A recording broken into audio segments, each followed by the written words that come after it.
Welcome back to our channel. Myself Vaishnavi Kausadhan and हम इस समय ठाकुर पब्लिकेशन की book English literature poetry and drama 1 discuss कर रहे थे। ये बुक राजस्थान की सभी यूनिवर्सिटीज एंड कॉलेज इंस्टीट्यूशन के बीए फर्स्ट सेमेस्टर के स्टूडेंट्स के लिए बनाई गई है and it is based on the latest NEP based syllabus. इससे पहले के वीडियोस में हम लोग ने चैप्टर 7 तक पूरा डिस्कशन कर लिया है, एक्सप्लेनेशन एंड हर चीज इसमें आपको मिल जाएगी। इस वीडियो में हम चैप्टर 8 और 9 को डिस्कस करने जा रहे हैं। सो विदाउट फर्दर डू हम चलते हैं हमारे चैप्टर 8 पे, जो कि है John Milton. Okay, John Milton and his on his blindness. So पहले हम जॉन मिल्टन की बात कर लेते हैं, देन हम चलेंगे उनकी पोएम पे। जॉन मिल्टन जो है वो इंग्लिश लिटरेचर के आप कह सकते हैं कि वो पोएट रहे हैं एंड ये काफी इंटेलेक्चुअल इंसान थे, काफी पढ़े लिखे इंसान थे and he was born on 9 December 1608 and ये सिविल सर्वेंट रहे हैं कहाँ के, कॉमनवेल्थ ऑफ इंग्लैंड, किसके अंडर, काउंसिल ऑफ स्टेट के अंडर रहे हैं। एंड इसके बाद ये ओलिवर कॉमवेल के साथ भी काम किए हैं एंड इन्होंने काफी टाइम तक रिलीजियस और पॉलिटिकल जो टर्मोइल्स उनके टाइम पीरियड के जो पॉलिटिकल कॉन्फ्लिक्ट्स चल रहे थे उन पे बेस करके पोएम्स काफी सारी लिखी हैं। ओके, एंड सबसे ज्यादा ये जाने जाते हैं अपनी एपिक इन्होंने लिखी थी द लॉस्ट पैराडाइज इन 1667।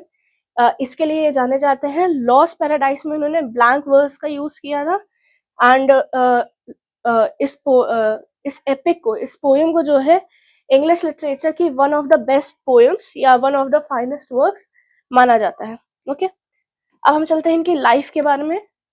इनके फादर जो थे, इनके फादर का नाम था John Milton senior. Okay, and इनके फादर जो थे वो फ्रेम बनाने का काम करते थे, या आप कह सकते हो कि विल को एक तरीके से वो एक एडवोकेट थे जो कि किसी की विल और जो डीड्स होती हैं कि मेरे बाद मेरा वारिस ये बनेगा, ठीक है, वो इसको बनाने का काम करते थे। ठीक है, एंड इनके फादर जो थे उन्होंने शादी की थी सारा जेफरी से। ठीक है, एंड इनके 3 बच्चे रहे हैं। किनके, इनके पिताजी के, लाइक जॉन मिल्टन के 2 भाई बहन रहे हैं। First is Anna, second son है जॉन खुद एंड थर्ड हो गए उनके भाई क्रिस्टोफर। सो अब इनके चलते हैं चाइल्डहुड में। तो चाइल्डहुड में ये अपनी डेडिकेशन के लिए जाने जाते थे एंड इनका जो पोएट्री में इंटरेस्ट था उसके लिए जाने जाते थे। इसके अलावा इनका इंटरेस्ट जो है म्यूजिक में भी आया एंड वो इनके फादर की वजह से आया, क्योंकि इनके फादर जो थे वो इनएक्सपीरियंस्ड म्यूजिक कंपोजर भी रहे थे। कंपोजर राइटर को कहते हैं, ये जो गाने लिखता है। ठीक है, इसके बाद इन्होंने प्राइवेट ट्यूशंस ली काफी टाइम तक एंड 1620 में जाके इन्होंने स्कूल में एडमिशन लिया सेंट पॉल्स। ओके, वहां पे ये 15 साल की एज तक रहे एंड उसके बाद प्रीस्ट बनने के इंटेंशन से ये जो है क्रिश्चियन कॉलेज था वहां चले गए एंड चर्च ऑफ इंग्लैंड से इन्होंने आगे की अपनी पढ़ाई कंप्लीट की। बट किसी वजह से ये अपनी पढ़ाई नहीं कंप्लीट कर पाए, क्योंकि 1626 में ये सम रीजंस की वजह से ये रस्टिकेट किए गए थे एंड उसके बाद ये चले गए कैम्ब्रिज 1626 में एंड वहां पे इन्होंने अपनी पढ़ाई कंटिन्यू की, जिसमें इन्होंने लॉजिक, एथिक्स, ग्रीक, लैटिन, हर्ब्यू, ये सारी अलग अलग टीचर से पढ़ाई की उन्होंने। ठीक है, एंड इसी टाइम पे इन्होंने लैटिन पोएम्स और एपिग्राफ्स लिखना स्टार्ट किया। एपिग्राम्स छोटी पोएम्स को कहते हैं जो कि सिंगल थॉट या किसी एक इवेंट पे, किसी फीलिंग पे या किसी थॉट पे बेस करके लिखी जा रही होती हैं। ओके, इसके बाद इनकी अगर फर्स्ट मेजर पोएम की बात करें वो रही इनकी on the death of a fair infant and the dying of the cough. And ये दोनों पोएम्स इन्होंने लिखी 1628 में, जब इनकी सिस्टर की डेथ हो गई थी। ओके, आगे चलते हैं।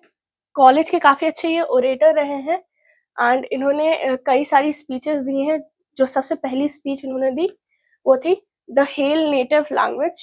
ठीक है, एंड इसके बाद इनकी जो डेथ है वो 8 नवंबर 1674 में हुई थी। अब बात करते हैं पोएम की ऑन हिज ब्लाइंडनेस। तो इस पे आने से पहले हम जरा कुछ चीजें जान लेते हैं कि एट द एज ऑफ 33, ठीक है,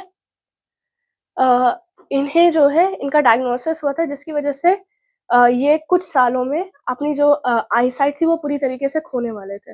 इनको एक डिजीज़ थी जिस पे ये काफ़ी ज़्यादा परेशान थे, एंड उसी पे बेस करके इन्होंने ये पूरी पोएम अपनी लिखी थी। ओके, सो चलते हैं सीधा हम हमारे पोएम के एक्सप्लेनेशन पे। फर्स्ट स्टैंजा की बात करते हैं। When I consider how my light is spent, ever half my days in this dark world and wide, and that one talent which is dead to hide, lost with me useless, though my soul more bent, to serve therewith my maker and present my true account, lest he return chide. So इस इन lines में जो है उन्होंने पहले तो अपना grief show किया, अपना जो डिस्ट्रेस है, जो परेशानी है उनकी कि मैं अपनी आंखें खोने वाला हूँ, उसको लेके इन्होंने अपना स्टार्टिंग के लाइन्स में शो किया है। एंड इसके बाद वो कह रहे हैं कि अगर मेरा एक ही टैलेंट है, वो है कि मैं लिख सकता हूँ। एंड क्या हाँ, मेरा एक ही टैलेंट है कि मैं लिख सकता हूँ, एंड जब मेरी आईसाइट नहीं रहेगी तो मैं उसे लिख नहीं पाऊंगा, लिखना मुश्किल होगा मेरे लिए। सो अगर आईसाइट के जाने के बाद, यानी कि जब मैं अंधा हो जा रहा हूँ, तब अगर मैं नहीं लिखता हूँ तो मैं अपने एक टैलेंट का यूज नहीं कर रहा हूँ, एक स्किल का यूज नहीं कर रहा हूँ। इसका मतलब हो जा रहा है कि मैं एक इंसान को मार रहा हूँ या मैं खुद को मार रहा हूँ। ठीक है, एंड ये करना क्रिश्चियनिटी की या किसी भी रिलीजन के हिसाब से गलत होगा। तो सिंपल सा है कि मेरी आईसाइट जाने वाली है, एंड मैं अब अपना दिन जो है वो अंधेरे में ही बिताऊंगा, एंड मेरे पास एक ही टैलेंट था, अगर मैं उसका यूज नहीं करता तो उसका मतलब हो जाएगा कि मैं एक सोल की डेथ कर रहा हूँ। एंड उसके बाद मैं जो मेरा मेकर है, यानी कि गॉड, गॉड को सर्विस कैसे दूंगा, गॉड के लिए मैं चीजें कैसे करूंगा। ये रिलीजियस पोएम्स मैंने कहा लिखते थे, रिलीजियस और पॉलिटिकल। सो रिलीजियस पोएम्स ये कैसे लिखेंगे अगर ये ब्लाइंड हो जा रहे हैं तो यही चीज इनके दिमाग में चल रहा है कि अगर मैं अपने टैलेंट का यूज नहीं करता तो क्या होगा, मैं अपने टैलेंट का यूज नहीं कर पा रहा तो कैसे चीजें चलेंगी, एंड उसका इम्पैक्ट क्या होगा। ठीक है, नेक्स्ट आंसर पे चलते हैं। Doth dog exact day labor, light denied. I fondly ask, but patience to prevent. That murmured soon replied, God does not need either man's work or his own gifts. Who best bear his mild yoke, they serve him the best. Christianity पे base करके इन्होंने poem लिखी है, तो ये थोड़ा सा परेशान ही थे कि अब मैं गॉड की सेवा कैसे करूंगा, गॉड को सर्व कैसे करूंगा, एंड जब मेरे पास विजन नहीं है। एंड ये सब ये सोच ही रहे होते हैं कि अचानक से इनके मन से एक आवाज आती है। ठीक है, मन में ही इनके एक थॉट आ रहा है, आप कह सकते हो। तो इन्होंने कहा है कि मेरी पेशेंस जो है वो धीरे धीरे बोलना शुरू कर रही है, ममर करना शुरू कर रही है थोड़े समय में। एंड उसने कहा कि भगवान को जो है इनकी पेशेंस इनको बोल रही है कि भगवान को जो है वो किसी इंसान के काम करने की जरूरत नहीं है कि कोई इंसान उनके लिए काम करे या वो उसके खुद के जो गिफ्ट्स हैं वो उनको दे। भगवान ने ही सब कुछ बनाया है, तो आप कैसे भगवान के लिए कुछ कर सकते हो। ठीक है, ऑलरेडी भगवान के पास बहुत ऐसे बेस्ट सर्वर्स हैं, एंड यहाँ पे सर्वर्स जो हैं वो एंजल्स हैं। ठीक है, एंजल्स की बात की गई है जो ऑलरेडी उन्हें बहुत अच्छे से सर्व कर रहे हैं। एंड तुम्हारा काम ये है कि जो जो चीजें भगवान तुम्हें लाइफ में दे रहे हैं, जो प्रॉब्लम्स तुम्हें भगवान दे रहे हैं, आप उन्हें एक्सेप्ट कीजिए, एंड उनके हिसाब से अपनी लाइफ में आप चीजों को आगे करते जाइए। ओके, होपलेस होने की बात बिल्कुल नहीं। His state is kingly, thousands at his bidding speed, and post over land and oceans without rest. They also serve only stand and wait. जैसा मैंने बोला कि एंजल्स जो है वो गॉड को ऑलरेडी सर्व कर रहे हैं। ठीक है, एंड गॉड का जो मतलब गॉड के जो पावर्स हैं वो कैसे हैं, वो एक राजा की तरह है कि उसके पास अनगिनत सर्वेंट्स है, काउंटलेस एंजल्स हैं जो गॉड ने हर जगह पोस्ट किए हुए हैं। लैंड पे भी रखे हुए हैं उन्हें, ओशंस की पार भी हैं, दूसरे लैंड्स में भी हैं, जस्ट टू सर्व गॉड। ठीक है, सो एंड उनमें से कई सारे एंजल्स, कुछ एंजल्स ऐसे भी हैं जो जिनके पास कोई इंस्ट्रक्शन नहीं, तो गॉड के इंस्ट्रक्शन का सिर्फ वेट ही कर रहे हैं। सो गॉड ने तुम्हें ब्लाइंड किया है, तुम अपनी लाइफ कंटिन्यूएशन में जीते जाओ अनटिल एंड अनलेस गॉड की तरफ से तुम्हें कोई और इंस्ट्रक्शन नहीं आ रहा है, just wait for God's instruction and live your life. ठीक है, ये जो उनकी पेशेंस है वो पोएट से कह रही है। ओके, एंड इसी के साथ आपकी ये पोएम खत्म हो गई है। अब हम चलते हैं हमारी नेक्स्ट पोएम पे, चैप्टर 9 पे। अब हम चलते हैं हमारे चैप्टर 9 पे। चैप्टर 9 है विवेकानंद द कप। स्वामी विवेकानंद की जी की जब हम बात करते हैं तो इनके बारे में हर किसी ने सोशल साइंस, एसएसटी या पॉलिटी में इनके बारे में पढ़ा होगा। तो जल्दी से इनको थोड़ा सा इनके बारे में थोड़ा सा देखते हैं और उसके बाद हम हमारी पोएम पे चलेंगे। तो इनका जो पूरा नाम है वो है नरेंद्र नाथ दत्ता। ओरिजिनल नाम जो है वो इनका नरेंद्र नाथ दत्ता है, and he is a Indian spiritual leader, philosopher and social reformer. Spiritual leader भी है ये। इंडियन फिलोसफी को इन्होंने काफी वेस्टर्न साइड पे काफी ज्यादा फेमस किया था, तो इंडियन फिलोसफर भी है। एंड हमारी कंट्री में कई सारे रिफॉर्म्स इन्होंने भी लाए हैं। सो ये सोशल रिफॉर्मर ही है, and he was born on January 12, 1863 in Kolkata, India. And ये एक बंगाली, रिच बंगाली फैमिली में पैदा हुए थे। एंड इनका जो सबसे ज्यादा ये जाने जाते हैं वो है कि इन्होंने हिंदुइज्म को रिवाइवल किया था एंड इंडियन फिलोसफी को जो है वेस्टर्न वर्ल्ड में स्प्रेड किया था। ठीक है, इनकी अर्ली लाइफ की बात करें तो मैंने पहले बता दिया कि ये बंगाली फैमिली से बिलोंग करते थे, एंड वहाँ पे ही उन्होंने पढ़ाई की है। एंड इनका जो फैसिनेशन था या इनका जो इंटरेस्ट था वो सबसे ज्यादा स्पिरिचुअलिटी या लाइफ की जो मिस्ट्री होती है उसको जानने को लेके काफी ज्यादा इंटरेस्ट था इनका। एंड इसी वजह से इन्होंने टीनेज ईयर्स में ब्रह्मो समाज में ज्वाइन किया। एंड 18 ईयर्स के जब ये थे, यानी कि 1881 में इनके जो टीचर थे, इनके गुरु बने रामकृष्ण परमहंस। ठीक है, ये गुरु बने इनके। एंड रामकृष्ण जी ने इन्हें meditation, deep level of meditation and bliss की जो स्टेट होती है वहां कैसे पहुंचा जाएगा उसकी इन्होंने प्रॉपर ट्रेनिंग दी। स्पिरिचुअल ट्रेनिंग श्री रामकृष्ण जी ने दी इनको। एंड रामकृष्ण जी का जो इम्पैक्ट रहा है, उनकी जो टीचिंग्स रही हैं उसकी वजह से जो है इनका एक एक्सपीरियंस इंडियन फिलोसफी को लेके एंड गॉड से डायरेक्टली कनेक्ट करने का, यानी कि स्पिरिचुअलिटी में प्रॉपरली एक बेसिक स्टेट, एक डीप मेडिटेशन का स्टेट ले जाने की जो ट्रेनिंग थी वो रामकृष्ण जी की वजह से इनको मिली है। एंड इन्होंने ही, जब रामकृष्ण जी की डेथ हो गई थी उसके बाद इन्होंने और इनके जो रामकृष्ण जी के बाकी जो शिष्य थे उन सब ने मिलके 1886 में रामकृष्ण मठ की स्थापना की थी। एंड इसका एम क्या था कि मॉन्क्स के लिए एक स्पिरिचुअल सैंक्चुरी बनाई जा सके, जहाँ पे जितने भी मॉन्क्स आ रहे हैं, अगर कोई स्पिरिचुअल डिसिप्लिन फॉलो करना चाह रहा है, कोई डीप मेडिटेशन एंड प्रॉपर जो स्पिरिचुअल ट्रेनिंग है वो लेना चाह रहा है, वो रामकृष्ण मठ में जा सकता है। इसके अलावा इन्होंने रामकृष्ण मिशन की भी स्थापना की थी 1897 में। एंड इसका क्या पर्पस था? इसका था कि लोगों को एजुकेशन प्रॉपरली प्रोवाइड कराया जा सके, चैरिटेबल हो, ह्यूमैनिटेरियन एक्टिविटीज पर बेस करके बनाया इन्होंने। एंड सर्विसेज जो है वो सोशल सर्विसेज, हेल्थ केयर, जिनके पास प्रॉपर फैसिलिटी नहीं है उनके लिए social services, health care and education for the poor, and India में भी and all around the world.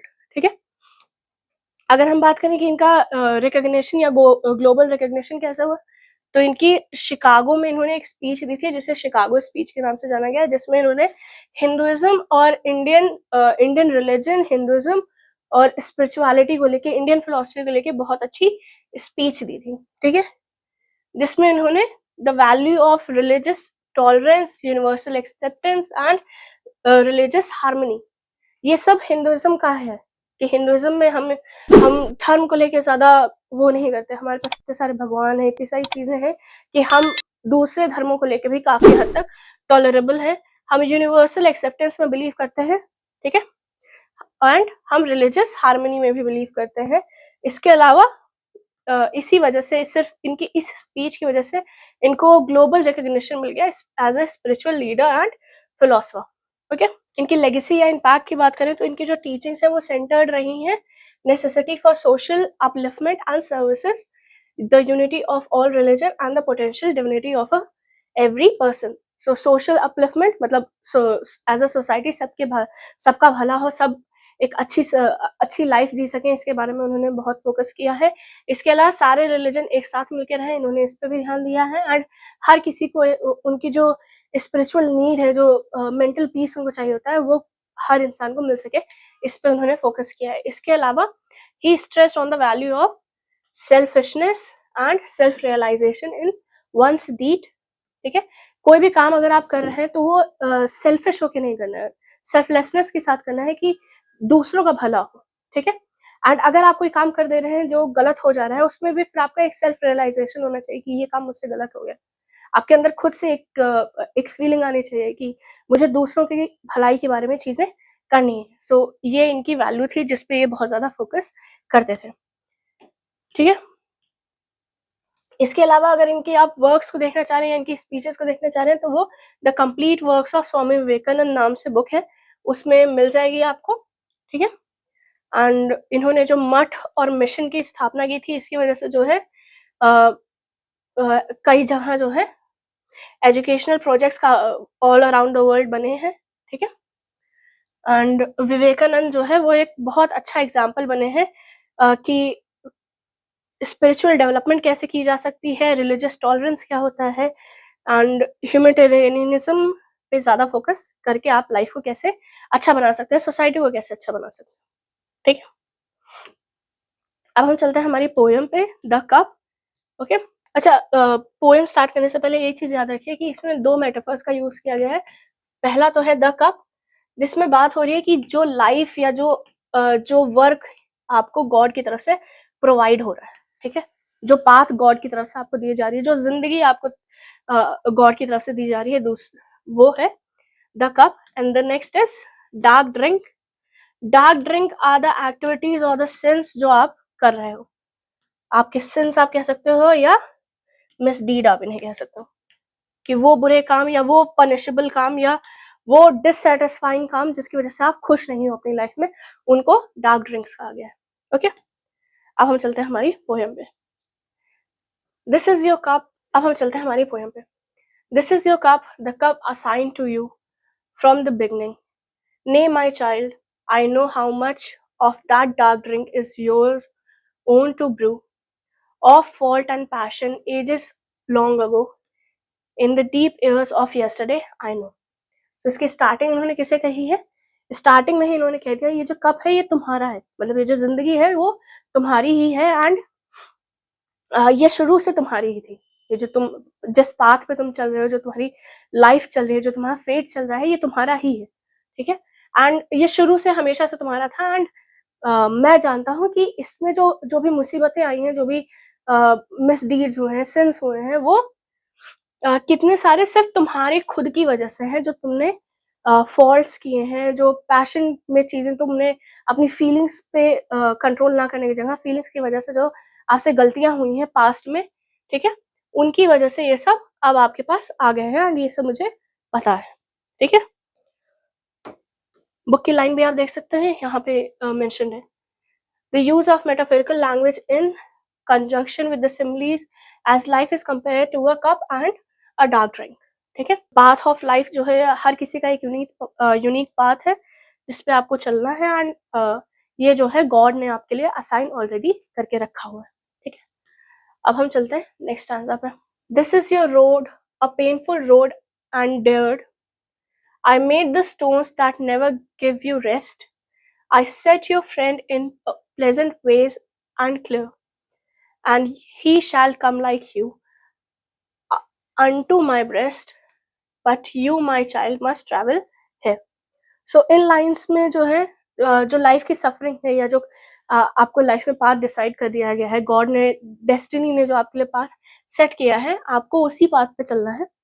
And हो सकता है ये पाथ जो है वो पेनफुल पाथ है, सफरिंग से भरा हुआ है, but you have to endure the path, क्योंकि गॉड ने जो है आपके पाथ में वो स्टोन्स मतलब वो मुश्किलें ऐसे डाल दी हैं जो आपको कभी आराम नहीं करने देंगे। हमेशा एक के बाद एक मुसीबत आपके पास आती रहेगी, कोई ना कोई प्रॉब्लम आपके पास आती रहेगी, एंड कभी कभी हो सकता है आपको ये भी लगे कि भगवान ने सारी जो प्रॉब्लम्स है वो आप ही के साथ दे दी हैं। ठीक है, एंड उन्होंने जो है आपके फ्रेंड को एक बहुत अच्छे पाथ पे भेज दिया है, उसके पास कोई प्रॉब्लम नहीं, उसके पास कोई परेशानी नहीं है, बट हो सकता है कि आपके दोस्त को या आपके किसी जानने वाले को भगवान ने एक अच्छे पाथ पे दे दिया हो।